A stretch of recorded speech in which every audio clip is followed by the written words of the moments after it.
barab ñu ci mën a bokk ñu ci mën a bokk wut barab ñu def ko ku mën a wut sa barab bopp nga def ko ngeen di fa liggéeyee waxtu bu jumaa ji dikkee Tuuba ngeen di ci bàyyi ko ci barab yooyu di julli ci jumaa ja ñu ko waxee nag booba fekk na man gor naa fii ci Ndindi Abdou gii sëñ Moustapha Sane ma ngi ne ko xam ne kii dafa am tawfeex moom di am barab ba noppi ne ko mu nga googu li ngeen fekk mooy li ma gisaanam danaa def na ni mu waxoon dikk fii ànd fekk taalibe yi ñuy béy bu baax di liggéey yu baax fekk boo ma ko njëriñ moom sëñ bi muy liggéey di yóbbu suñu addiya di ko jox mbay ndaa béy mu dina ci laaj ku wét foofa ci njëriñam bu ndikkee fii nag fekk na jumaa ji mu waxoon ne bu ngeen dëkkee foofee di ci bàyyi ko di fa liggéey ba jumaa ji Tuubaa ji dikkee ngeen di ci bàyyi ko ci barab yooyu di ci julli si fekk na boobu jumaa njëriñam bi sax waxagu ci dara déedéet boobu am nañ fa juróomi at gannaaw waxam ji sago mu santaane joojee buñ ko defee ba mu sotti teg nañ ci yenn teet ginnaaw Ndindi Abdou nag àll yi nga xam ne yéen a ko toj waaye ci laa jëm si naka mu santaane jumaa ji buñ ko liggéeyee ba mu sotti sëñ Isaa yenn bàyyi ngóor si toog maa mi ngóor si boobu moo njiit la jumaa joojee buñ ko liggéeyee ba mu sotti toog nañ juróomi at ak juróomi yoon muy fukk ñu tegal ci yenn teet muy fukki at ak yent yàlla ci mujj nag mu santaane jumaa ji nag te waxoon na ko boobee boobee jumaa jooju it xam nañ ni santaane bi mu la ci santoon ndax jumaa ji itam ñu ko santaanee bañ wax ko borom Ndar ne da ko bëgg fii fi Tuubaa ba borom Ndar nangal ko loolu mu bëggoon daal di yebal si fekk daf ko ne bëgg naa fa Tuubaa jumaa joo xam ne damaa jaboote fii ak foofa mënuñu bàyyi ko ci waaye Tuubaa mënuñu bàyyi ko foofa di dikk fii di julli si jumaa ji ñi te mënuñu bàyyi ko dem Tuubaa di julli si joojee bëgg na foofee jumaa bëgg naa nag wutal mu liggéeykat boo xam ne dama koy taxawul mu liggéeyal ma ko bu baax ndax mu bañ maa nax muy architecte bi architecte bi la ko yebal si fii mu ñëw gas fi penku jumaa ji tey wax mu war a mat fukki meetar foofu suuf sa yóbbu wét ko ne ko suuf si baax na dal yebal si joxe ay plan yu bari na ci seet bu ko yiwu mu tànn bii yi nga xam ne mooy jumaa ji mais nag na ngeen seet nag bu fi ngeen gis doj ngeen dem gas ko aju permis ñu wut ko ba gis foofu yi ñu wax ndokk fekk man nag maa ngi fi Ndindi gi mu waxoon rek di liggéey yow Ndindi lañ dama sa sant nga dëkk waaw rek fekk Ceerno sëñ Fatim mi moo nekk daal muti boobu mooy njiital lu mu liggéey ci loxoom la koy teg bu dikk Tuubaa ne fi nag ñu daal di seet ay doj yi kii waxoon mais nag bu ñu ko gisee rek aju wut ñaan permis ñu seet ba gis foofu ñu wax ndokk ñu bàyyi ko Ndindi gi dem Tuubaa naka ma dikk Ceerno bi yow ko sawal kaay seet si doj yi waxam barab boobee ma dem fa dikk gis mu yaatu lool fab ci doj indi su ko yebal nañu fi Tuubaa bu ñuy wax belaas muy taxaw muy taxawu si waaw na ko def ku téléspectateur télévision Futur Média bu ngeen gisee décor bi nag ak ni ngeen ko commencé dund ci fan yi ñu weesu ci Dakar déjà ak yenn ci barab ci biir Touba mooy joxe na tegtal ne ñoo ngi ci dëkk bu sell bi ngir jëm ci bés bu màgg bi muy bésu Cheikh Ahmadou Bamba Khadim Rasoul muy fukki fan ak juróom-ñett ci weeru safar muy bés bi nga xamante ni wax na ne képp koo xamante ni mbégam sa mbég sa mbég la na nga ñëw santale ko ci sunu borom subhanahu wa taala muy nekk bés bu màgg boo xamante ni plateau yiñ jot a def ak yi ñu fi nar a def dinañ ci dellu siwaat bu baax a baax a baax waaye duñu ci yem waaye dañuy dugg ci biir daal di wane taxawaayam moom ak jëfam ak dundinam yan valeur la ñu bàyyee ak yan valeur la yoo xamante ni bu ñu ko réactualiser tey contextualiser ko dinañu mën a dimbali les générations actuelles et futures. donc ñoo ngi leen di nuyu bu baax a baax fas yéene ànd ci ay plateau yu am solo waaye nag ni ñu ko baaxoo def dañuy tàmbaleeg plateau boo xamante ni nga xamante ni ndaw nguur gi yëpp maanaam ñi nga xamante ni ñoo bànqoosoo ci état nekk ci dëkk bu sell bi dañuy faral di jël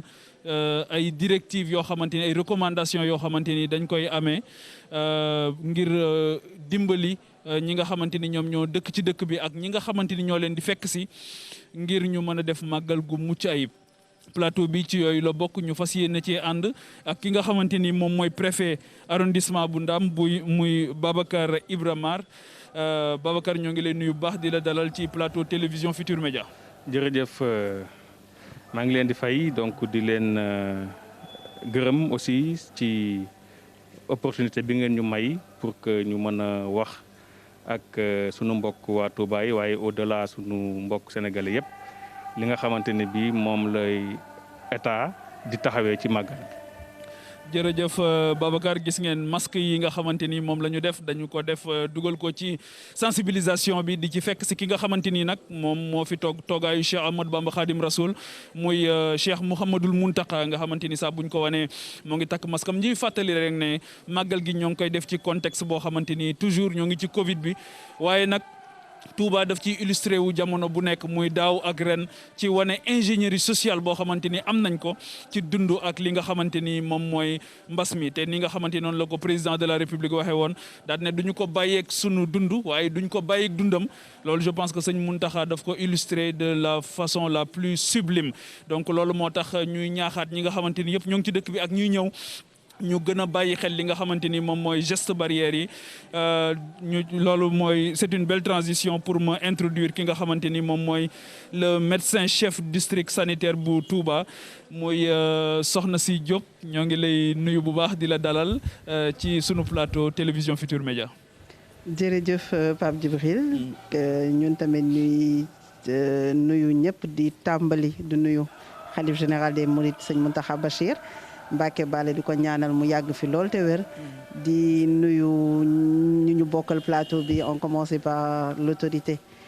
dëkk bi sur le plan administratif ak suñu mbokku taalibe yi ñu ko seexal ak téléspectateur TFM yëpp yi ñuy seetaan. jërëjëf moom tam moo yor wàllu wu am solo muy wàllu santé daaw tamit ñu fekkoon ko fii mu wane ci xarañteef bu am solo taxawoon tamit taxawaay boo xamante ni bu am solo ba yaakaar naa ne daaw en toute intelligence ak cellule de veille stratégique bi nga xamante ni nekkoon na ci wetu comité d'organisation bi ci wetu Cheikh Mouhamadoul Mountakha Bachir am nañ ci résultat yoo xamante ni yu mucc ayib la woon ñu agsi nag ci ñi nga xamante ni ñoom ñoo yor wàllu organisation màggal gi muy Serigne Abdoulaye Diop bokk ci comité d'organisation bi nga xamante ni Cheikh Mouhamadoul Bachir ibn Cheikh Abdou Khadr moom moo koy piloté ànd ci ak ay jàmbaar yoo xamante ni jamono bu jot lu jiitu màggal gi daanaka ay weer lu ci jiitu sëñ Ablaye dina ci ñëwaat dañuy def taxawaay bu am solo ci avant màggal gi pendant et après le màggal sëñ Ablaye ñoo ngi lay nuyu bu baax di la dalal ci télévision Futur Média. ñu ngi lay nuyu di nuyu mbooleem ñi ñu bokkal plateau bi muy monsieur le préfet Babacar ñu ngi lay nuyu bu baax a baax di nuyu itam docteur Ndeye Maguette di la nuyu yow Pape Djibril di nuyu mbooleem téléspectateurs yu ñuy seetaan di ci jiital nag Cheikh Mouhamadoul Mountakha mi nga xam ne mooy khalife général des Mourides ak Serigne Bassirou Mbacké Abdoul Khadr mi nga xamante ni moo jiite liggéey bi nga xam ne Serigne bi moo ko teg ci loxoom muy organisation màggal gi. jërëjëf Abdoulaye Diop moom moo yor comité d'organisation di wax téléspectateur télévision Futur Média yi ne leen vous êtes au bon endroit lépp loo xamante ni dina xew ci màggal gi incha allah télévision Futur Média dina ci ànd ak yéen wane leen ko ci ay facettes yu am solo ni ngeen ko gisee ci li jiitu ren génn nañ ci foo xamante ni avec beaucoup d'originalité d'innovation ci yu am solo wane ko loo xamante ni ci dundu Serigne Touba la ak ñi nga xamante ni ñoom la àndaloon ci liggéey bi ak ñi nga xamante ni ñoo ko wuutu ci liggéey bi noonu la ñuy fas yéene wéyal ba fukki fan ak juróom-ñett ci weeru safar préfet dafa am loo xamante ni nag dafa nekk un mal africain foofu la ñuy commencer sunu waxtaan nekk aussi xëy na un mal sénégalais mooy état des lieux daaw daje woon nañ fi waxtaan jëloon ay kii ngeen gis màggal gi ñu dund ko ba ñu ci génnee état des lieux bi lan la wane woon ak taxawaay boobu ndax mën nga cee dellu si bala ñuy ñëw ci li nga xamante ni moom lañ jël comme directive ren. waa jërëjëf Pape li nga wax loolu lu mat a bàyyi xel la ndax comme màggal gi dafa nekk loo xamante ni bi at bu jot. donc nga woote ko. organiser ko. at bu jot aussi dafa am loo ciy dund. wax cee am loo ci jàngat. loolu moom wax dëgg yàlla maanaam dafa nekk loo xamante ni obligation la boo bëggee ci sa wàllu organisation. ngay am ay avancement ak ay jéego yu am solo. comme ni nga ko waxee effectivement ci màggalu daaw bi. bi ñu si génnee. comité d'organisation bi si wàllu boppam sax. def na réunion d'évaluation. évaluer na li nga xamante ni bii jot nañu koo dund ci màggal googu. ba tey jii foofu lañu teg suñu tànk sax. pour màggal gi nga xamante ni bii moom lañ dëgmal. amoon na ay jafe-jafe naam xëj na bu ñu duggee ci biir waxtaan bi dinañ ci mën a génne pàcc par pàcc. waaye daal waxtaanee nañ ko ma ne ci li leen concerné les grandes lignes évaluation bi. waaw la génne woon waaw li ñu concerné déjà mooy ci contexte bi nga xamante ni moom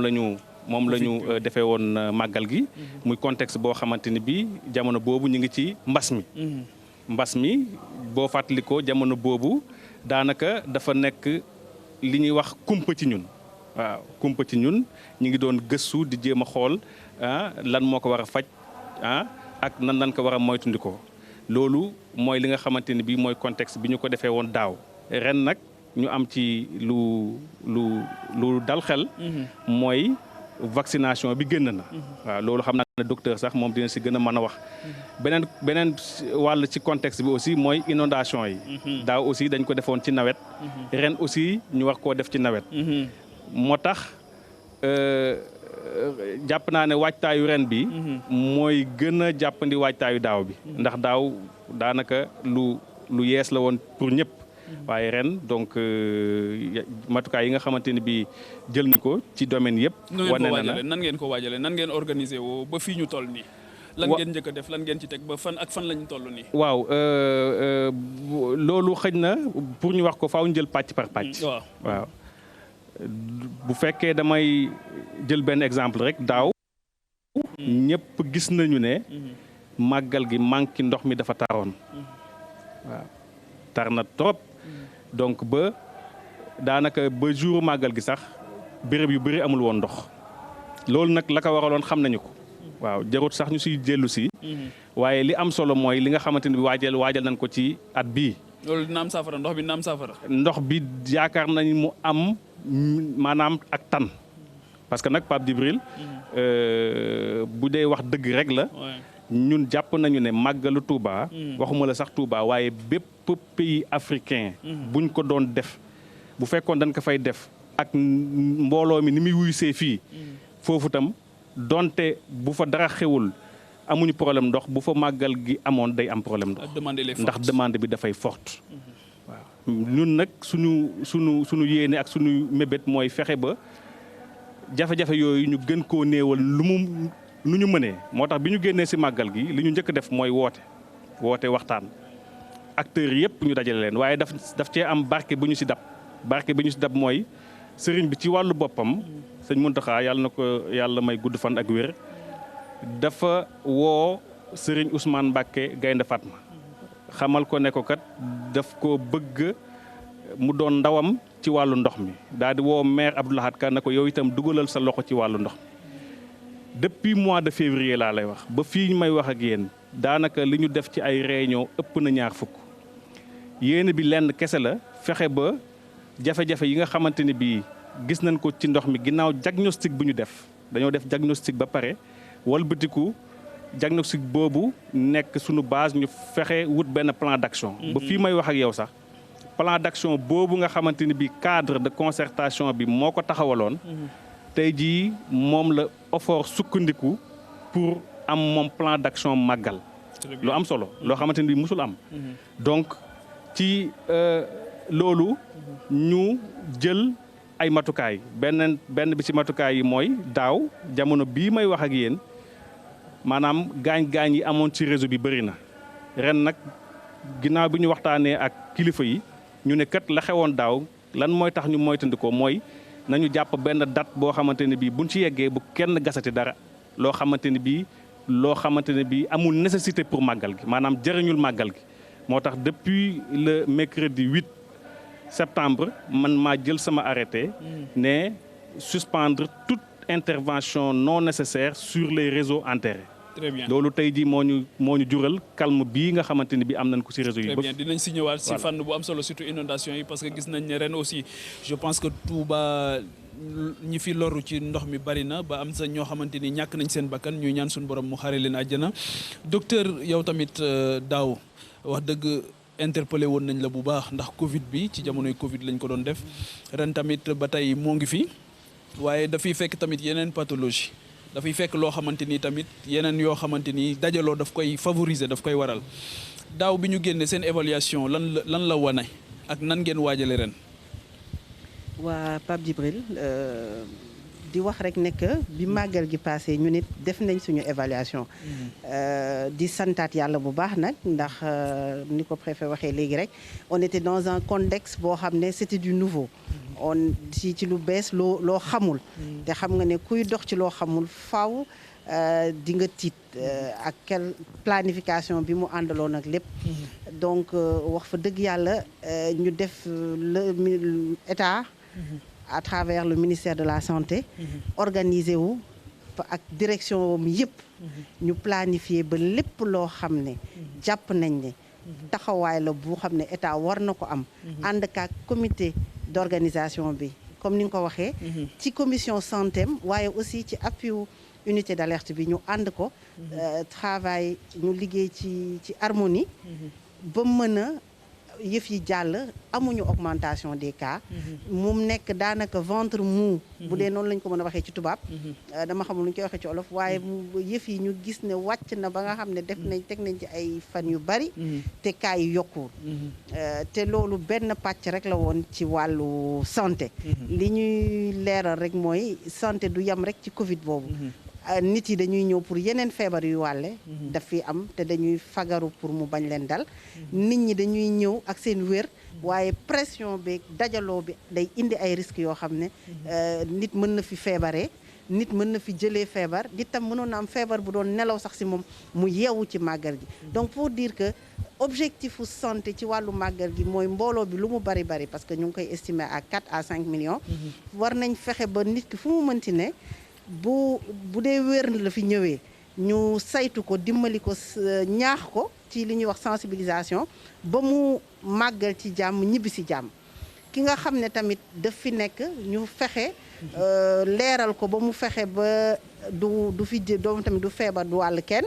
waaye ki feebar tamit fu mu mënti nekk ci dëkk bi war nañ ko fa mën a fekk faj ko donc Touba am na ay poste de santé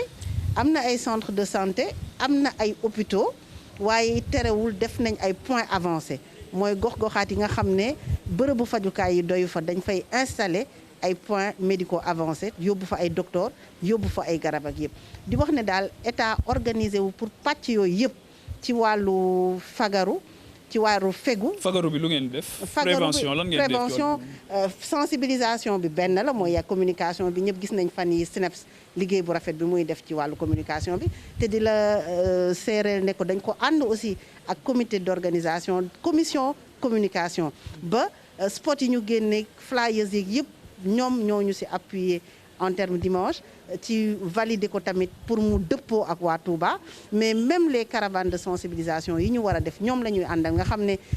ñun waa Kër Docteur bu ñu waxtaanee ci wàllu technique bi ñoom ñooy waxtaan ak taalibe yi soññ leen delloowaat leen ci sëriñ ba ñu xam ne ndigal li tamit sëriñ bi joxe na ko te xam ne ñëpp xam nañ ne taalibe moom fexeel ba ndigal boo koy mënti jox lu xam-xam bi rëy na dëppoo ak taalibeem ba nga xam ne dina yomb pour mu def ko. service d'hygiène daaw le dispositif était impressionnant ndax xëy na fi Covid bi tolloon la est-ce que da ngeen di maintenir même dispositif bi wala ndax da ngeen koy wàññi ren. dañuy yokk. le dispositif va être dañ koy yokk wàññiwuñ ko. te wax fa dëgg yàlla waxtaan nañ ci ak commission communication. ci yokk ko la ñu def les caravanes yi ñu defoon nag yëpp la ñu fas yéene continuer donc am màggal. mënoo ati di yokku. te il faut dire que risque Covid bi. dañ ko gën a miin. waaye ren la risque bi gën a élevé parce que dañoo am variant boo xam ne contamination bi dafa gën a gaaw. propagation yi te nit ñi dañoo gën a ñameñ feebar bi. donc le risque est beaucoup plus important donc tey la ñu war a gën a sensibiliser. tey la ñu war a gën a ñaax nit ñi. ci ñu respecter masques yi. te di leen wax ni tamit am nañ beneen opportunité ci prévention boobu ngay wax mooy vaccination. nit ñi fi mu ne nii gis nañ ne vaccination bi buñ nee naam mënul tere ñëpp mu fekk leen waaye au moins dina la musal ci forme gravité, dina réduire les formes simples. Donc jar naa def pour vraiment nit yi nga xam ne kenn du ci loru ñuy ñaan nit ñi ku ci nekk dëkk bi nga nekk nga profité balaa ngay ñëw boo mënee ñakku te waa Touba tamit nem ñoom ñooy dalal gan ñi ñu fagaru ñakku ba maytu wàllante bi ak ñeem fu nekk lay jóge te kenn xamul ban variant la ñuy indi di leeral tamit ne que état préparé na ay dispositifs pour diagnostic ba tey jii ku ñu dépister Covid ci saasi avec l'Institut Pasteur teg nañ ay points yoo xam ne lu ma juróom wala juróom-benn point ci biir Touba yoo xam ne Pasteur day màggal si wala. Pasteur day màggal si dinañ ñëw indi nañ seen camion mobile indi nañ tamit ay plateau RT-PCR yoo xam ne tey jii nit ki bu ñu amee Covid mën nañ la wax ndax variant bi fi nekkoon la bu njëkk wala variant bu bees donc ci saa si TDR yi tamit dinañ ko yóbbu ci gox-goxaat yi fi gën a sori ba ku ñu suspecté Covid ci saa si ñu mën la tester xam naa ne kër yi respecter distanciation du yomb waaye bu nit ñi farataalee raxasu bi farataalee takk masque wax fa dëgg yàlla mën nañ rafet njort ci ne wàllante bi dina wàññeeku te prise en charge bi ak yooyu urgence yeeg waxaguma ci dinañ si dellu siwaat ñuy jàll ci Abdoulaye moom moo ngi bokk Abdoulaye Diop moo ngi bokk ci comité d'organisation Abdoulaye yéen tamit boobu ba tey yéen a ngi nekk di ci liggéey ànd ceeg sëñ Bassirou Abdou Khadre liggéey bi fan ngeen ko yóbbu ren ak fan ngeen ci toll nii. ok jërëjëf Pape comité d'organisation bi xam nga mi ngi sosu en 2009 ci xilaaf ak Cheikh Mamadou Lamine Bara Mbacké Fadel bi mu ñëwee la créé comité d'organisation bi teg ko ci loxol Serigne Bassirou Mbacké Abdou Khadre bi mu ko ci tegee itam xool Serigne Bassirou xam ne liggéey bi du liggéeyu benn nit wala ñaar wala ñett parce que Màggal Touba ku nekk xam ne dimension bi nga xam ne moom la am ci la boolem kër doomi Serigne Touba yi fi nekk fu ci nekk mu dem wut fa ay nit ñoo xam ne danañ mën a saytu liggéey bi boole kook mbooloo yi nekk ci dëkk bi ñu tàmbali liggéey bi di ko doxal kon mel na ne 2009 ba léegi ñu ngi koy doxal chaque année nag su màggal jàllee dañuy def li ñuy wax évaluation préfet mi ngi koy wax léegi dañuy def évaluation ci biir comité bi ci biir commission yi en même temps dañuy defaat évaluation ñun ak administration bi évaluation bi li ñu ciy jublu mooy xam màggal gi ñu jógee liñ ci jot a def liñ ci am ci ay jafe-jafe ak gii di ñëw màggal gi ñu dëgmal nu ñuy def ba waajal ko ba jafe-jafe yooyu ñu mën ko jéggi donc kon dafa mel ne daaw gis nañ contexte bi ñu màggale woon sëriñ bi muy woote màggal gi woote na ko mais dafa am lum ci boolewaale docteur mi ngi koy wax léegi mooy nañu màggal si mais nañu moytuwaale nañu respecté waale geste barrière yi li mu njëkk a wax gis nga discours bi sëriñ Bass doon def ci turam sax dafa waxoon ne nañu indi masque yu doy ci lañ dajale woon parce que du jege 1 million masque yoo xamante ni fexe nañ ba barab yi nga xamante ni moom la mbooloo di daje yëpp kenn du fa dugg te takkoo masque fexe itam ba disposition yi ñu war a jël yëpp ci wàllu cet gi surtout raxasu bi ñu fexe ba di ko def yàlla dogal na mboolem barab yi nga xam ne mooy barab yi mbooloo di daje foo ci dem ci Touba am na kuréel goo xam ne moo fa nekk di ko saytu kuréel yooyu yëpp ñu dajale woon leen waxtaan ak ñoom ci nu ñuy def ba jël matukaay yi ñu war a jël ba kenn du jëlee mbas mi feneen indi ko ci dëkk bi waaye ku ñëw ci dëkk bi doo fi jëlee mbas. daaw yan jafe-jafe ngeen gënoon am bi évaluation bi lu mu wane woon. waaw évaluation bi li mu wane mooy bu dee ci côté xëy na santé bi. moom am nañ ci tawféex bu rëy ndax barab bi nga xam ne moom lañ gën a mbooloo di gën a daje muy jumaay Touba foofu am na kuréel gu mag gu fa nekkoon Muxaddamatul Xidma ñoom jëloon nañ seen matukaay ba mboolem jumaa ji ku gis image yi kenn du fa dugg te takkoo masque kenn du fa dugg te raxasuwoo même distance bi doon nañ ko jéem a respecté fexe ba ay mbooloo ay ñuy dugg ndànk-ndànk jafe-jafe bi fi mu amoon mooy xëy na ci yeneen mbedd yi wala yeneen barab yi nga xamante ni xëy na amul woon ay kuréel yu koy sàmm mais bu dee yeneen jafe-jafe yi des itam préfet yaakaar naa tudd na ko léegi mooy jafe-jafe ndox bi daaw wax dëgg yàlla jafe-jafe ndox amoon na lool ci màggal gi ba ci jouru màggal gi am na ay quartiers yoo xam ne amuñu woon ndox te jafe-jafe boobu nag daf fi yàgg maa ngi wax ne sax du màggal mais am na quartiers yoo xamante ni même bu dul màggal pour ñu am ndox day jafe bon donc loolu nag nu ngeen ci soññ ngeen ci gars yi ren. loolu nag soññ nañ leen ci CDD bi ci CRD bi te jàpp nañ ne itam dox nañ ci ay jéego préfet wax na ko léegi état bi jël na ci ay matukaay waaye itam sëriñ bi wut na kuréel goo xam ne dafay ànd ak ñoom ci liggéey boobu ndax liggéey bu compliqué la ndax jafe-jafe la bu yàgg boo xam ne pour saafara ko daar nii du yomb waaye nag gis nañ ci ak tan gi mooy ku nekk xam na ne ndox mi pression bi mu am fan yii wuute na ak bi mu amoon ci 2 semaines ci ginnaaw. mi ngi changé Ablaye nit ñi ñëwaguñ de. nit ñi ñëwaguñ waaye dinaa la wax lu tax. da cee bari yoo xamante ni mënee su koo leeral nii. mais am na yuñ gis yoo xam ne. xam nañ ne lii bokk na ci li ko daan kii. ba ci njëkk wax nañ ko préfet wax na ko mooy branchement clandestin yi daan am nga xam ne buñ ne suba la màggal da ngay gis ku ñu dagg ay tuyau di branché nu mu leen neexee. te loolu itam day indi jafe-jafe ci réseau bi. loolu ren gis nga arrêté bi préfet defoon. tax na depuis le 8 ba léegi mayuñu kenn mu dagg réseau bi. deuxièmement mooy am na ñaari 6000 mètres cubes yoo xamante ni ay bassin yu mag. benn bi mi ngi nekk Tindodi benn bi mi ngi nekk Kër Kàbb. yooyu itam ñëw na fekk si réseau bi. nga xam ne mën nañ ne 12000 mètres cubes yoo xam ne fekk si waat na réseau bi loolu itam indi na tuuti saafara. dëgg la nag du mën a jeex tàkk mais nag dina am tan goo xamante ni dina ko am bon am na beneen forage boo xamante ni ñu ngi koy bënn fii ci Daarul Karim bu paree buñ ko raccordé xëy na côté boobu nga xam ne ay Daaru Xaddim ay Aliya ba jëm Ndindi ñooñu jafe-jafe bi ñu doon am doon nañ te man ba léegi nii avant may yéeg ci plateau bi am na ñu ma doon jot ñoo xam ne nee nañ ma seen robinet ba mu gëjee ubbi ak léegi mat na 3 weer te tey seen robinet yi nekk ci salle de bain yi sax mi ngi commencé kon mel na ne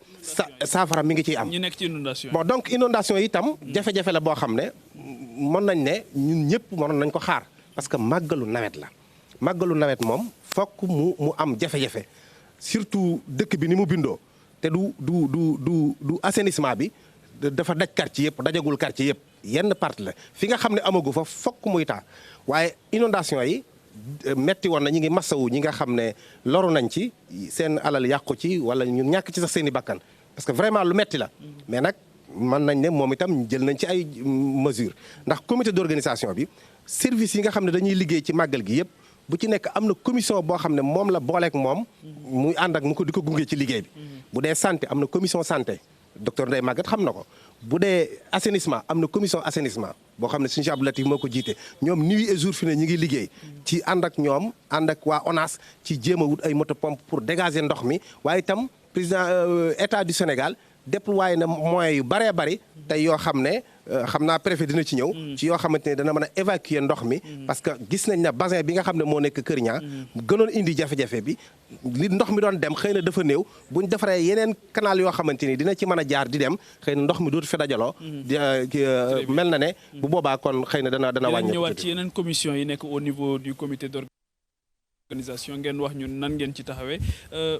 préfet li mu wax léegi ci wàllu moyen yu état déployé ren ndax c'est vrai que daaw feebar bi nekkoon na fi sonal waaye ren dañoo gis mbënd mi ñëw ak doole taw bi jeexagul màggal gi agseegul donc taw mën naa amaat yan jumtukaay la ñu mettre en place ngir loolu bañ leen a lor. Il faut comprendre d'abord c'est que daaw dafa am liggéey bu am solo bu état def ci wàllu assainissement. président wax na ko démb. nee na li mu fi def ci assainissement benn président def ko fi. te ñun nekk na loo xamante ni bi lu ñu gëm la. daaw mu entamé liggéey yu am solo. donc am ay ouvrage yoo xamante ni bii yu am solo la yoo xamante ni dañ koo def ci ay béréb yoo xamante ni bi da doon téye ndox. mu fexe ba béréb yooyu donc ñu def ouvrage yoo xamante ni dafay drainer ndox mi. association bi mel ne Touba ci kanam aussi daal di jël ci maanaam ay mission am ne dafay aussi moom dimbale askan bi ci wàllu mbënd mi. liggéey yooyu nag bi ñu koy def daaw daanaka yëpp noppeegul woon. diggante nawetu daaw ak nawetu ren la noppi. bi mu noppee nag donc ñu testé ko mu fonctionné. bi mu fonctionné nag yàlla dogal Touba. dafa am benn bassin de transit bu nekk Kër Ñang bassin boobu moo doyatul pour dëkk bi. benn bi doyatul. état nag xam na ko bu baax a baax a baax. ndax bi mu tawee le 15 août. mu am mbënd daa di am ay quartiers yu mu inondé mu tawaat le 25 ak le 27 cumulé 147 millimètres ci la état nag xam ne lii kat moom faw ñu jóg ci. ba fii may wax ak yéen liggéey bi sax tàmbali na ndax entreprise bi ñuy wax SVTP moom la ñu jox programme d'urgence bi environ 4 milliards te boo demee fële ci yoonu Daaru da nga gis muy commencé poser conduite yi yu jëm bassin wu Daaru Rahman. foofu nag ñaari bassin lañ fa am foofu dañuy yokk capacité bi bu ñu jógee foofu capacité de pompage bi nekk Kër Ñang ñu yokk pompe yi waaye itam li gën a am solo mooy doubler li nga xamante ne bii mooy conduite de refoulement yi loolu ñu ngi ko xayma ci 4 milliards mooy plan d'urgence bi mais bu ñu génnee foofu yéene bi mooy plan directeur d'assainissement bi nga xamante ne bii am na Touba déjà ñu fexe ba mettre ko en œuvre boo xamante ne bii ci 23 milliards la donc am nañu yaakaar ne lii nga xamante ne bii ñu ngi koy def ci plan d'urgence bi bu yembee incha allahu rabbi dootuñu dégg ay zone inondée fii ci Touba ndax état xam na maanaam solo si assainissement am ci dëkk bi boole ci aussi benn programme boo xamante ni bii sax ñëw na ci wàllu eaux usées boo xamante ni bii état dafa jël Touba boole ko ci programme des 10 villes programme d'assainissement des 10 villes donc boobu aussi ñi ngi koy mettre en œuvre àggagul sax donc pour dire tout simplement que wàllu inondation yi donc état mi ngi ciy def ay jéego yu am solo ren bi mu defee mbënd mi ñun ñi ngi recensé lu toll ci 45 sites inondés fii ci Touba 45 sites inondés yi ci gën a métti mooy yoonu Daaru ak Ngiraneen ginnaaw fële bassin wu Kër Ñang bi ak Ndaamaatu mais bassin ak Kër Ñang ak Ndaamaatu yàlla def na pompage bi am na effet ba ndox ma génne nañ ko fa waaye yoonu Daaru moo ci desoon ak Ngiraneen fii may wax ak yéen li musul am yoonu Daaru ma ngi fay am parce que entreprise SVTP jël na ay dispositions pour que ndox mu nekk foofu nga xamante ne bi foofu moo doon la plus grosse flaque maanaam taataa bu gën a yaatu ci dëkk bi foofu la woon yàlla def na fii may wax ak yéen sapeur pompier yi ak waa ONAS am nañ fa un mécanisme de drainage donc boo xamante daf koy yóbbu Kër Ñang pour yóbbu ko. léegi l'accès aussi pour entrer Touba yi gis nañ ne am na taataa yoo xam day tax oto yi soit dañuy contourner wala muy indee embouteillage ak yooyu est-ce que yooyu tamit yéen a ngi koy sóor gars yi sóor nañ ko ak ñi ci war a liggéey ndax ñu ngi ciy liggéey. exactement parce que fi ngay wax nii dafa nekk zone bi nga xamante ne bii réseau àggu fa. loolu nag ay camions hydrocureurs donc ñoo ko fa mën a jëlee. effectivement depuis ce matin même sapeur pompier yi ci kiyam ci agenda am boole ñu ci axe yooyu looloo tax sax axe bi nekk devant la mairie diggante ce matin c'était pas praticable mais tey jii boo fa demee di nga fa mën a jàll. donc fii di Shell bi moom incha allah pompage bi commencé na donc yaakaar naa fii ak suba dina praticable maintenant yeneen yi nga xamante ne bi dafa nekk ci ay axes yu important yooyu au fur et à mesure lañ fay déployer ay hydrocureurs ñu koy manque mais nag Pape dafa am loo xamante ni bi il faut que ñu xam ko aussi c'est-à-dire que mécanisme boo munta teg ci àddina dafa am benn donne boo xamante ni bi mënoo ko maîtriser mooy ñaata mètre cube la yàlla ji taw yaakaar naa ne bu fekkoon jumtukaay dong mooy tax inondation du am dëkk bu mel ne États-Unis kon jamono ji kenn du ko tudd ci ay inondation waaye nag yàlla moom mooy def lu ko soob donc loo munta teg mën naa indi lu ëpp loolu ëpp ko doole mu mel tegoo fa dara. après dinañ dellu ci inondation yi par rapport ak situation bi impacté yi nekk parce que je pense que sëñ Mountakha déjà defoon na benn action jëmale ko ci ñoom après dinañ ci dellu ci waat docteur yéen tamit daaw gisoon nañ ne état déployé woon na waaye gisoon nañ aussi benn solidarité boo xamante ni amoon na muy ñu bari ñoo xamante ni dañoo fare ci waa kër docteur ñëwoon jàppale leen mu nekkoon benn mouvement d'ensemble bu am solo ngeen waajaloon leen cadre boo xamante ni aussi dinañ ci mën a exprimer ndax loolu tam yéen a ngi ciy liggéeyaat ren. lu ñu defoon daaw ren dañ ko yokk. mobilisation boobu nga wax ren lañ koy gën a def. nombre de sites PMA yi ñu amoon sax dañ ko yokk ren. te structure yi tamit yokku na ndax poste yi nga xam ne waa Touba ci kanam tabax nañ ko récemment te ñu inauguré ko fi mu ne nii yooyu dina accueillir personnel voilà appuyé nañ leen en personnel te fi mu ne nii day nekk ay postes yoo xam ne dañ koy utiliser ci màggal gi mais points médicaux avancés yi yeneen gox-goxaat yi dafa am lim bu xaw a takku buñ ci yokkaat donc c'est juste pour dire que rek xam nañ ne nit ñi dañuy yokku besoins yi dañuy yokk waaye surtout risque bi li ñu lay wax mooy fi mu ne nii nit ci dañuy jàpp mbasu Covid bi rek mais sibiru bi Pape Djibril ak li fi nekk ci ndox c'est encore waaw loolu risque bu mag la te ginnaaw sibiru feebar yi nga xam ne day ànd ak ndox du sibiru rek yéen a ngi dégg fan yi ci sous-région yi ñuy wax yenn fièvre hémorragique yoo xam ne am na ci li koy wàllante ci ndox lay jaar donc heureusement service d'hygiène ñu ngi fi depuis plus de fukki fan ak lu teg di wër kër yi di wër gox-goxaan yi am ay taataa ndox pour di désinsectiser rey yooyu pomper ndox yeeg yooyu terewul tamit di def ay sensibilisation pour xamle nit ñi ni ñuy mën a def ba seen kër yi ñu éviter taataa ndox yi soññ nit ñi ci takk moustiquaire PNLP mu ngi yónnee ay dotation pour ñu mu gën a yaatu waaye fàttaliwaat nit ñi tamit népp lu ñu mën a def pour fagaru ci bépp feebar bu mën a wàlle donc pour di leen wax rek nekk dispositif yi moom lépp luñ ci mës a def ren lañ koy yokk ci wàllu sensibilisation bi li ma ko waxee woon sànq promotion de la santé bi waaye it ci wàllu bërëbu fajukaay yi ak yombalal moyen diagnostic yi ku feebar nooy def ba ñu mën la seet defal la analyse defal la rajo lépp ba scanner ak yëpp ci hôpitaux yu mag yi dañ koy def ci fanu màggal gi te c'est gratuit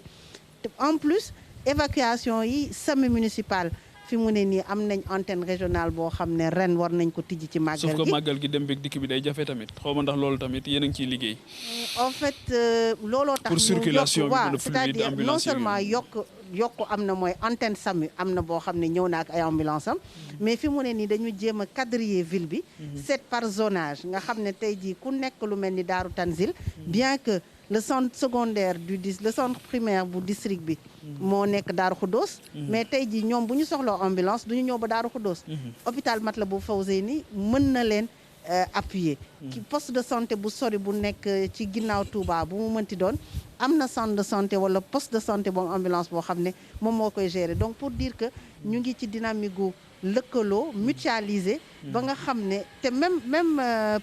am na ay antennes yoo xam ne dugguñu woon ci dispositif bi waaye bi ñu waxtaanee ak unité d'alerte bi ñu ngi leen di wax ne dañoo war a ndax objectif bi benn la tey jii ki nga xam ne dafa am doole am alalam ñëw kër sëriñam gaare fa def fa antenne teg fa ambulance te peut-être dina màggal si ba ñibbi te du soxlo ambulance bi génn alors que am na benn antenne boo xam ne état moo ko fa teg ñu ngi soxla ambulance fekk peut-être dafa demoon évacuer Fawzeyni ci diggante bi yoon yi xat il peut faire ñaari waxtu wala ñetti waxtu tey kooku noonu war na mën a jël ambulance am foofu mettre à la disposition site bi noonu ñu mën a évacuer malade bi. est-ce que am ngeen ambulance yu doy. li ñu yéene. médicalisé am na luñ ci yaakaar ak SAMU. mais am na tamit lu ñuy xaar ak région médicale. on espère nag niñ ko bëggee noonu la ñu koy amee te rafet nañ ci njort ndax daaw. effectivement li ñu séntu woon am nañ ko mais comme li may wax rek Touba fi mu toll ak voilà dara du doy en fait donc du ma ñeme ña wax doy waaye au moins lu ñu planifié yéene ko daaw am nañ ko léegi nag dañuy ñaan dollenta et surtout mutualiser parce que bari na ay côté yoo xam ne da nga fay gis ambulance boo xam ne dina ñëw màggal si ba ñibbi te daanaka du jël malade te am na si yoo xam ne du ñu toog 24 heures sur 24 jumaa ji rek daaw c'était une première ñu teg fa ambulance mais toogul dafa doon tourner te pourtant am na yeneen ambulance yu nekk autour de la mosquée bu ñu leen lëkkaloowee mën nañu permettre loolu aussi vraiment kon foog ngeen liggéey ci mutualisation ñu ngi si foog ngeen liggéey comité d'organisation yéen Abdoulaye nan ngeen ni dimbalee le secteur de la santé c'est-à-dire que ci besoin yi muy am xëy na nan ngeen di def ba jotal kàddu gi mais nan ngeen di def yéen aussi ba dimbali ko ci li mu jàmbat léegi mooy mutualiser effort yooyu nga xamante ni parce que màggal gi day ñëw ñu bari dañuy am yéene jëf ñu bari dañuy ñëw ak beaucoup de volontarisme ngir wut si ngërëmal Serigne Touba ngir ñëw tamit daal di ñëw joxe seen participation yéen nan ngeen di def ba mettre ko en synergie. waxoon naa ko léegi ne comité d'organisation bi dafa am benn commission bu ñuy wax santé hygiène affaires sociales. Serigne Cheikh Abi Mbacké jiite ko. yaakaar naa commission boobu liggéeyam lépp mooy fexe bay dimbali ñi nga xam ne secteur santé bi ñoom ñoo koy saytu. ci fànn yépp nag. ci wàllu sensibilisation. ci wàllu taxawu leen waaye comme surtout ci li nga wax nii. ci jéem a fexe ba moyens yi nga xamante ni santé laaj na ko. muy mën a agsi ci ñoom. d'abord boo xoolee spot yi ngay gis ak sensibilisation yi ngay gis ci wàllu communication. loolu lépp dañ koy def pour fexe ba secteur santé li muy soxla ci màggal gi mu mën ko am ndax ni ko docteur Ndeye Maguette waxee am na xeetu waxin woo xam ne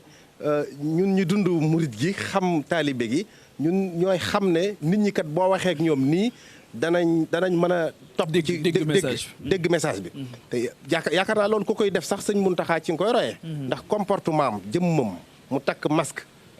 di sensibiliser loolu boobu la ñuy jël gis nga daaw slogan bi ñu jëloon mooy takkal sa masque ngir nga roy sëriñ bi ngir roy sëriñ bi tax na ñu baree bari doon takk masque waaw boo ko bëggul sax da nga ko def ngir bëgg a roy sëriñ bi loolu itam bokk na ci li nga xam ne moom la ñuy taxawoo waa santé commission boobu dañ ko teg rek pour dimbali waa santé ba seen liggéey mën a àgg ni mu waree bu ko defee loolu nga wax itam danañ fexe ba kuréel goo xamante ni dafa bëgg a yëngutu ci santé bu ko comité bi yëgee dana ko contacter fexe ba jokkale ko ak waa santé ndax mbirum santé dafa doon lu sensible yoo xam ne kenn mënul toog fee rek di def sa yëfi bopp. mais est-ce que dinañ leen toucher est-ce que tey jii ñoom ñi bëgg a ñëw loolu docteur Ndeye Maguette dina si ñëwaat mais est-ce que ñoom dinañ am la possibilité de vous joindre ngeen mettre leen en relation ak ñi nga xamante ni ñoom ñoo yor wàllu santé bi fii. waaw ñun moom danañ ci def lu ñu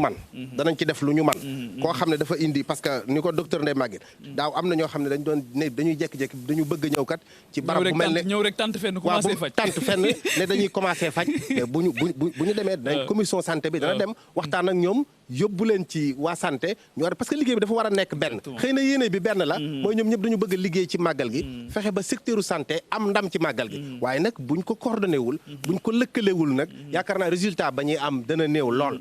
am na ñoo xam dañuy indi seen i ambulance jékki-jékki ren dañuy indi seen i ambulance biñu indee ne am na ñoo xam dañoo doon jumaa ji dañuy indi ay ambulance pour teg ko fi mais docteur a ngi nii dañu ko déedéet il faut ngeen jaar ci commission santé parce que ñooñu la ñuy liggéeyal loolu moom comité bi mi ngi ciy def lu mu man parce que ni ma ko waxee woon léegi commission yi ñu teg yëpp dañ ko teg pour lëkkaloo àndandoo di liggéey ndax teguñ ko rek pour comité bi dafay jaar ne di liggéey am indépendance am du laale ak déedéet loolu mënul nekk surtout ci secteur santé loolu moom mënta nekk benn yoon moo tax commission santé boobu yaakaar naa ne effort yu mag a mag ñu ngi koy def ci wàllu hygiène yamuñ ci wàllu ñoom ñooy gérer waale oto yi nga xamante ni moom la fi état bi di indi muy vider mooy gérer waale mbooleem service d'hygiène secteur yi ñu war a dem ci dëkk bi yi ñu war a pomper résidence yu mag yi nga xam ne fi la gan ñu bari yi di dal loolu lépp commission santé daf koy def ngir dimbale ko dinañ si oui docteur wax fa dëgg yàlla di rafetlu commission santé jàppale bi ñuy jàppale santé au niveau ci organisation màggal mooy dañuy fexe ba ñun suñu li ñu war a def dans la légalité ci yoon ñoom ñu dimbali nee nañ docteur nee nañ sa micro dafa am jafe-jafe xam naa dinañ dellu si waat ci yow préfet dégg nga li Abdoulaye wax léegi docteur dellu siwaat ci muy ci fànn yu bari yoo xamante ni lu essentiel la ci màggal gi te mënul ñàkk muy wàllu santé ak organisation mutualisation yéen tamit loolu da ngeen ci am rôle ndax yéen a nekk au niveau stratégique di coordonner loolu tamit ndax da ngeen ciy ñëw ndax ñu bari dañuy bëgg a feeñal seen yéene waaye xëy na bu ñu leen wanul yoon ils veulent bien faire mais mën nañu sax def le contraire loolu ban taxawaay ngeen ci am ci saytu bi ak coordination bi oui Pape xam nga màggal gi moom daanaka boo ko tàmbalee ba bés bi nga xamante ne bii mooy màggal gi ba après màggal gi ñun coordination lu ci ëpp mooy suñu liggéey. tout à fait mooy ci wàllu yëpp nag. yemul sax ci wàllu santé. waaye dem na ci domaine yi nga xamante ne bii. après nañ ñëw ci domaine sécuritaire yeeg yooyu. voilà donc yooyu. donc mooy li nga xamante ne bii mooy suñu taxawaay bi gën a fës. daanaka mooy liggéey autorité administrative pour que domaine yi nga xamante ni bi dafa yitteel màggal gi domaine yëpp war a mën a dox li nga xamante ni moom la ko comité d'organisation bi bëggee bu dee ci wàllu santé effectivement amul maanaam docteur tëjul ay buntam waaw tëjuñu suñuy buntu képp koo xamante ni bi jàpp nga ne ci wàllu màggal gi ci wàllu domaine santé war nga cee mën a indi ak maanaam plus loo xamante ni bi luy gën a baax la ci ñi nga xamante ne ñooy màggal si ñun on est ouvert et je pense que manifesté nañu ko ay éditions yi yëpp passé muy ay docteurs yoo xamante ni bi dañuy jógee feneen wala ay étudiants yoo xamante ni bi dañuy jógee feneen am yéen a ñëw il y a beaucoup d'associations qui veulent intervenir voilà maintenant loolu lépp rek li ci am solo mooy ñu xam ne dafa am maanaam benn nécessité de coordination moom mooy médecin chef de district bi. donc il y a un médecin chef de région ici à Diourbel. nañu xam ne lépp lu waay ñëw di def ci wàllu màggal gi fii ci Touba. da ngay ñëw pour dimbale leen ko. waaw bu mu nekk loo xamante ni bii lu leen ump la. bu mu nekk loo xamante ni bii nit ki day ñëw def ko ndax jàpp na ne moom mën na koo def. De manière nu mu tudd volontaire sans pour autant que mu yëgle ko kenn. nañu xam ne dañu nekk dans un état organisé. boo xamante ni bii donc. santé noonu la ko bëggee. voilà kooku moom yàlla dafa dogal. moom amul benn réeroo ak état. maanaam lu ñor état rek ñor na ko ba ci wàllu santé moom yaakaar naa ne. li ñuy wax exemplarité. wax dëgg fa yàlla kenn mënu see weesu Serigne Mountakha. léegi bala ñuy weesu point bi nan ngeen di def yéen tamit ba yombal ñi bëgg a accéder ci yéen jot ci yéen bien avant le magal je pense que ça doit se faire bien avant le magal man ngeen leen sax identifier site ci seen zone yi nga xamante ni xëy na couverture bi eggu fa ni ngeen ko bëggee parce que loolu tam dina gën a jàppandi liggéey bi ku bëgg a ñëw indi def consultation gratuite wala jéem a def kii ngeen mën ko identifier nan lay def ba jot ci yéen yomb. li ko préfet waxee parce que li nit ñi war a xam mooy dañoo nekk ci dëkk bu état bu organisé yor donc wàllu santé bunt bi boo duggee ci région bi région médicale la boo duggee ci gox bi district la boo duggee ci gox-goxaat bi am na centre de santé am na poste de santé te ki ko jiite dafa jiite poste bi ci jëmm bi waaye aire de santé bi moom lépp lu ñu fiy def ci wàllu santé moom mooy nekk comme genre le policier de la santé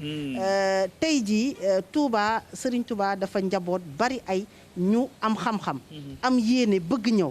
mais nag bu ñu yam rek ci topp yéene bi ak mën-mën bi il faut que ñuy xool fan la ñu war a jaar ak fan mooy buntu bi te loolu je pense que ni ñu ko waxee tey jii Touba ku xam population bi en temps de paix rek xam ne li ñu war a def ci wàllu santé am na gap donc massaak nag màggal. Comment vous joindre fan la ñuy jaar ba jot ci yéen ndax dañuy am un numéro boo xamante ni da nga ciy woote ndax dañ leen war a saisir par voie épistolaire wala am na numéro vert bu ministère boo xam ne boo ci wootee da ngay jot les bu dee région wala bu dee district ak yëpp loolu moom jafewul. loolu agent de santé yi war nañ ko xam. waaw loolu moom vraiment jafewul donc loolu tamit benn message bu ñuy lancer di tàllal suñu loxo ñëpp di leen wax ne ñun luñ ñu ci wax dañuy jàpp ne dañuy jàppale pour tamit ñu réussir ak le comité organisation màggal bi ñu ngi tàllal suñu loxo ñëpp ubbi bunt yëpp luñ ci xam ñu nit luñ leen mën a jàppale ñoom it jàppale ko pour rek nit ñi ñëw màggal si jàmm delluwaat si jàmm di remercier waat parce que sànq micro bi dafa fay comité d'organisation particulièrement commission santé ak sëñ Cheikh Abi nim ñuy taxawoo ba li ñuy def lu mu metti lu mu rëy rëy duñ ko yëg ndax ñu ngi créer condition pour ñu def ko te saa su nekk ñu ngi jokkoo ak ñoom di remercier waale commission communication ren ni ñu jàppale pour sensibilisation par rapport ak prévention dinañ si dellu si waat préfet ci yeneen domaines yi tamit mooy gis nañu tamit période màggal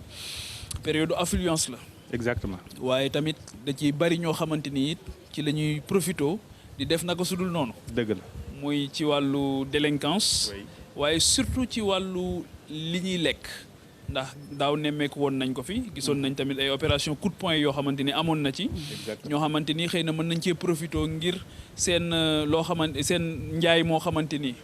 waratuñ ko dugal ci marché bi ñu ci profité nan ngeen ci liggéey ak ministre du commerce ak nan ngeen liggéey ak ministre de l'intérieur pour mën a fournir suffisamment d'éléments ci pour ñu mën a aar nit ñi nga xam dinañ ñëw màggal si. waaw yaakaar naa loolu liggéey bi tàmbale na bu yàgg sax ndax effectivement wàllu commerce dafa nekk aussi aspect bu am importance ci wàllu màggal gi. te comme ni nga ko waxee noonu effectivement lañ koy gisee léeg-léeg ci yenn béréb yi. que màggal dañuy yaakaar ne comme. mbooloo ñëw na rek contrôle bi du demee noonu produit yi nga xamante ni bi seen date de péremption dafa jot ñu jéem ko see écoulé yoo xamante ni bi ku ko lekk mën na laa jural leneen waaye nag loolu ministre du commerce moom déjà ay éléments ñi ngi fi waaw ñoo ngi saytu déjà ñi ngi fi ci dëkk bi ànd ak le chef du service départemental du commerce ba opération yi commencé naa am ci biir marché bi waaye yemut sax ci uniquement xool li nga xamante ne bii mooy ñam yi nga xamante ne bii kenn war koo jaay déedéet waaye même ci prix yi maanaam ndax ñi ngi sàmmonte ak prix yi nga xamante ni moom la état fixé ñoom ñi ngi ci loolu tamit ñi ngi koy lëkkaloo ak service d'hygiène tam ñëpp xam nañ ne moom ci wàllu woowu tamit daf ci am ndimbal lu am solo. moo tax donc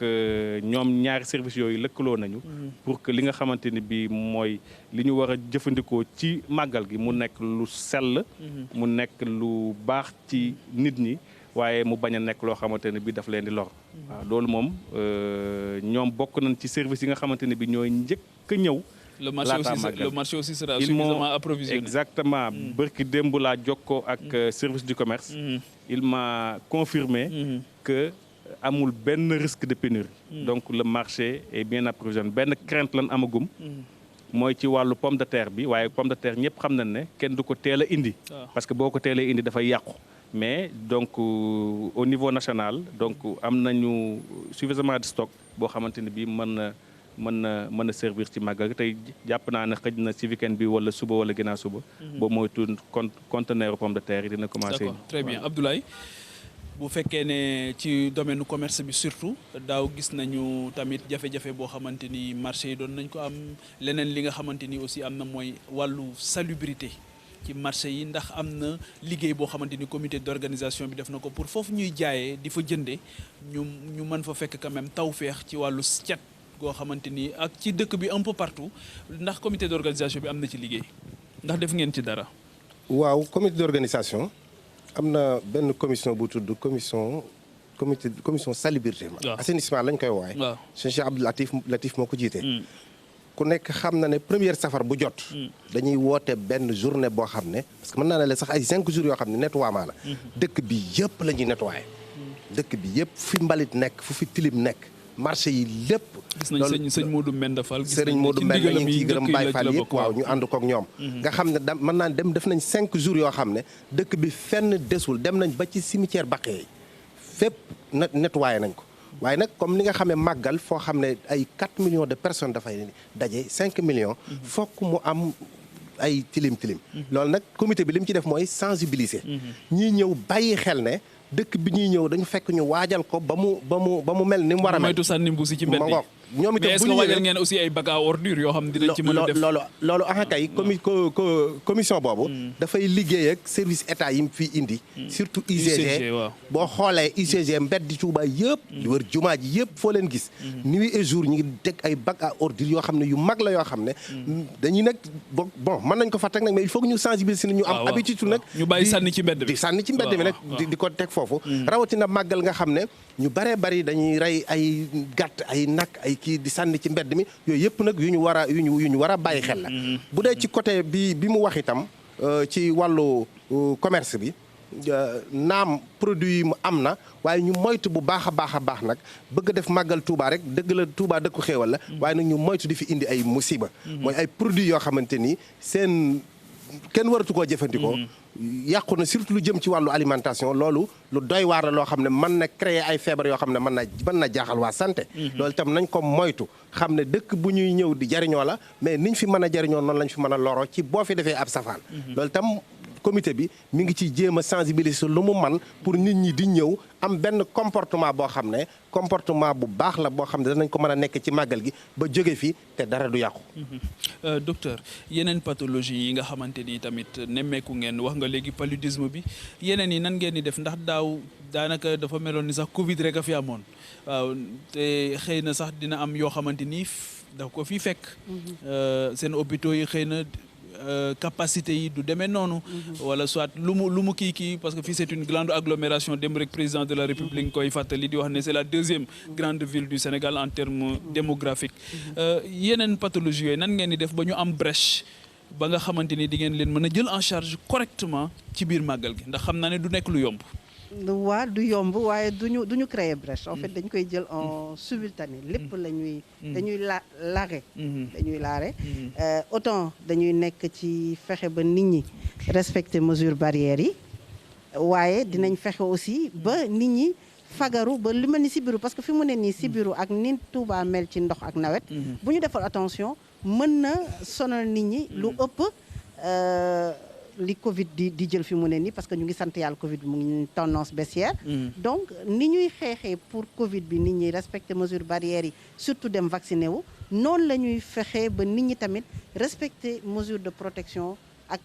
stratégie ñu teg yëpp pour sibiru mettitu biir yi ak ñam yi ñuy lekk ak yooyu biir yuy daw yi ak yooyu yëpp tamit fi mu ne nii ñu ngi def ay sensibilisation di def ay spot pour di wax nit ñi ñu gën a farlu ci raxasu bi gën a farlu ci di raxas ñam yi di tàngal ñam yi balaa ñu koy lekk ak yooyu yëpp donc muy mel ni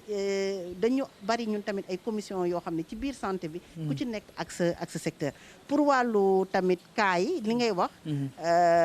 li may wax rek du ñu matal mukk waaye saa su nekk ñu def ay jéego yokk waaye saa su nekk tamit ñuy fexe ba gën a jege askan bi ba au moins ku am yenn signes yi ñu mën la teel a jël balaa ngay yegg ci cas grave te tamit ñu ngi fexe ba améliorer saa su nekk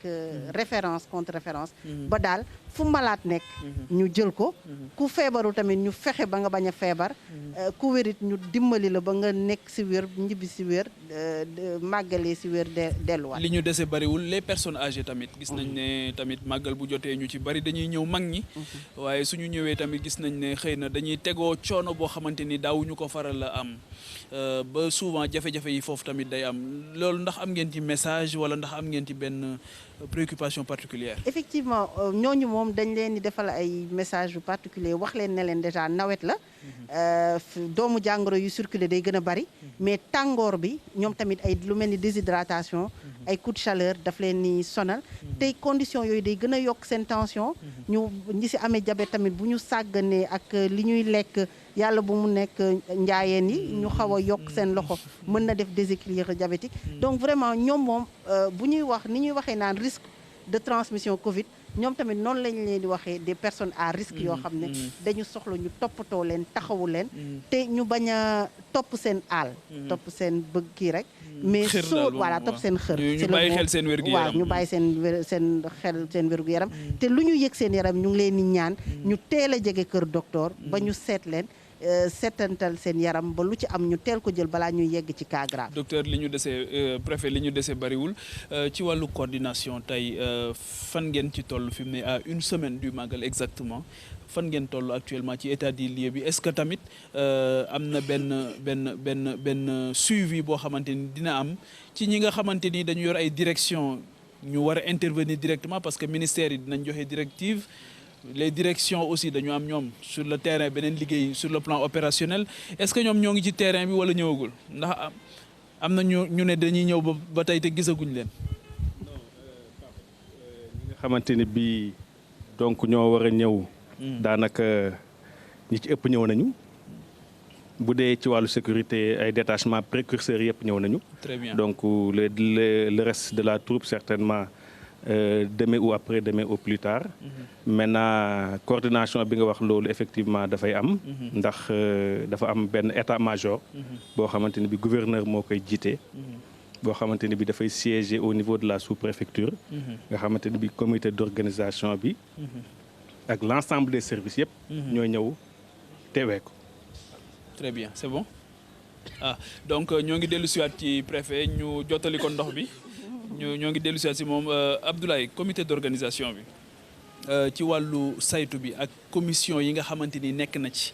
ak xëy na ñi nga xamante ni yéen a ngi leen di ñaan bu ñu amee yitte ci màggal gi ci wàllu organisation bëgg ci jàpp ndax am nañ ay yoon yoo xam mën nañoo jaar ba accéder ci yéen ba agsi ci yéen.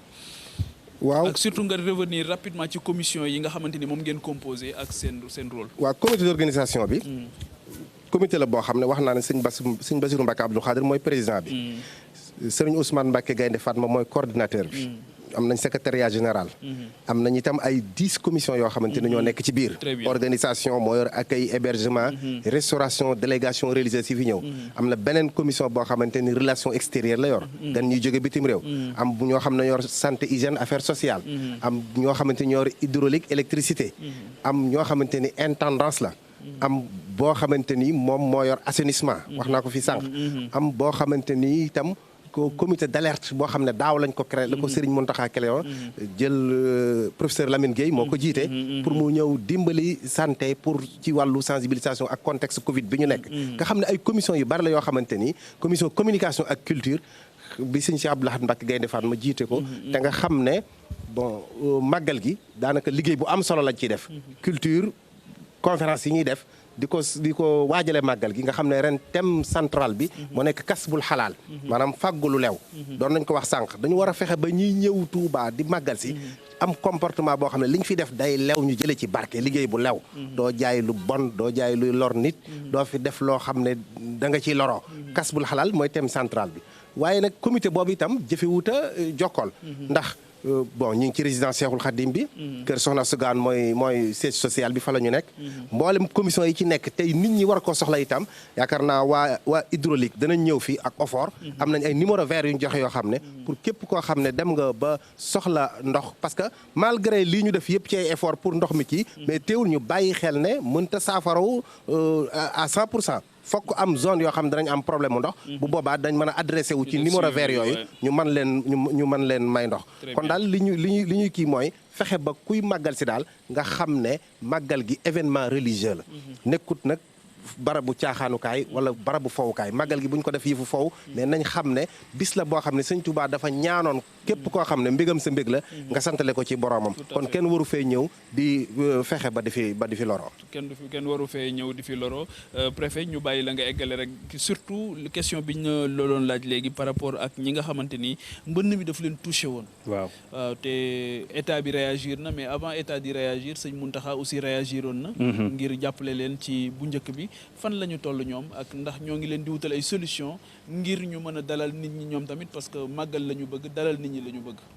waaw Pape damay bala nga ma donc tontu ci loolu damay rafetlu bu baax.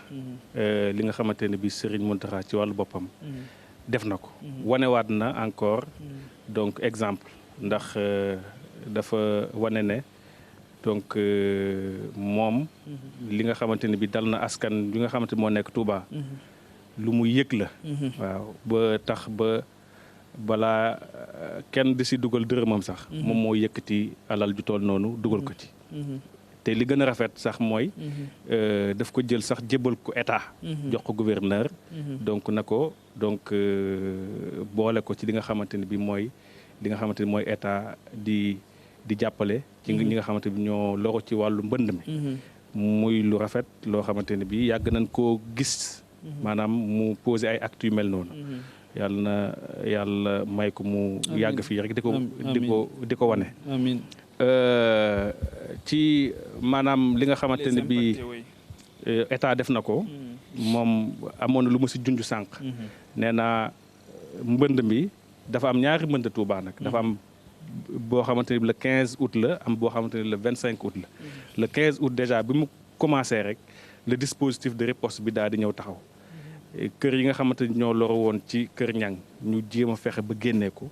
ndaamaatu itam ñu fexe ba génnee ko waaye nag bi deuxième mbënd bi ñëwee mooy taw 25 août ak 27 août mu gën a yaatu état au-delà des actions yi nga xamante ne bi répété waat na ko mooy fexe ba génneewaat waa Kër Ñang ak waa Ndaamaatu ci li nga xamante ne bi mooy lor bi mu ne dinaa fi indi benn plan d'urgence boo xamante ne bi tey wala suba seen reporter yi bu ñu doxantu woon diggante bassin Kër Ñang ak yoonu daaru jëm Daaru Rahman dinañ gis ne ay conduite yu mag lañ fay teg loo xamante ne bi pour que li nga xamante ne bi moo